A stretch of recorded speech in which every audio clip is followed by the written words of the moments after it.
In 1981, on the heels of second studio album Killers and their first world tour to go to the United States, and even supporting a band like Judas Priest, Steve Harris and the guys in Iron Maiden were unhappy with the production of the album, and even with their current band lineup. Let's talk about it.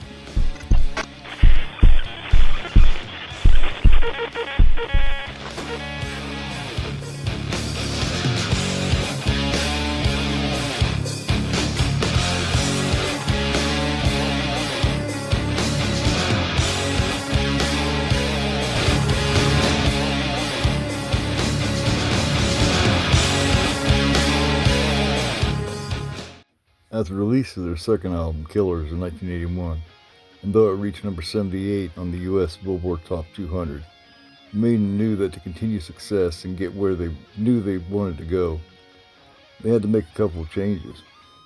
Paul Di'Anno was showing increasingly erratic behavior. Maiden was somewhat of a partying band, but Di'Anno had gotten out of control. In his own words, Di'Anno said, "It wasn't that I was snorting a bit of coke.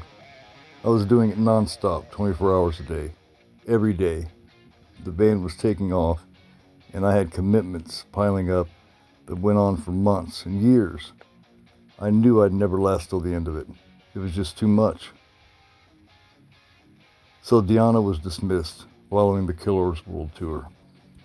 Harris and the rest of Iron Maiden had already been eyeing Di'Anno's replacement, Samson lead vocalist Bruce Dickinson. Dickinson auditioned in September 1981, and that was it.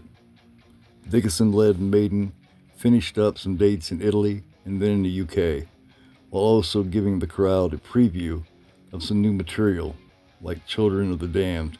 And in 1982, they released their third album, Number of the Beast, which became Maiden's first #1 record in the UK. Another necessary change came due to the struggles of drummer Clive Burr. Nico McBrain had toured with Maiden, opening with his then band Trust, with whom he first met the guys in Iron Maiden in 1981.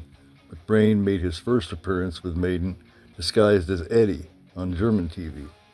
McBrain then formed a close friendship with bassist Steve Harris, and the band finally asked him to replace Burr on drums in 1982, and that completed what many consider to be Iron Maiden's definitive lineup. But Di'Anno didn't go away quietly or retire, hell no.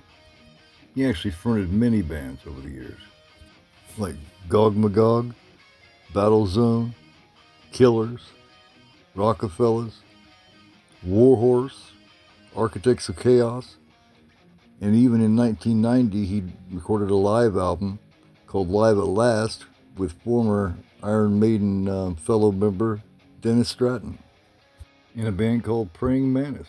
So, to this day, there's still people that prefer the Paul Di'Anno-led Iron Maiden. Me myself, I'm basically a Bruce Dickinson fan. I mean, I love Bruce. I love Maiden with Bruce, but I also love the first two Maiden albums, self-titled album and Killers. I think Paul Di'Anno went very well with them. I'm just bigger on Bruce. And Nico McBrain, man, he just like retired last year, but I'm a big Nico McBrain fan too. But unfortunately, on October 21st, 2024, Paul Andrews, aka Paul Di'Anno, passed away in Salisbury, Wiltshire, UK. I knew a couple people that met him. They said he was a really cool dude. So, you know what I mean? Best to him, best to his family. Rest in peace, Paul Di'Anno, aka Paul Andrews. Hell, you kicked off something and it ended up, still going today, man. You had a lot to be proud of. You led a good band. You kicked some ass, man. Rest in peace, my brother. Thanks for watching and listening to this first episode of Old School Heavy Metal Blitz, right here on the Mnet.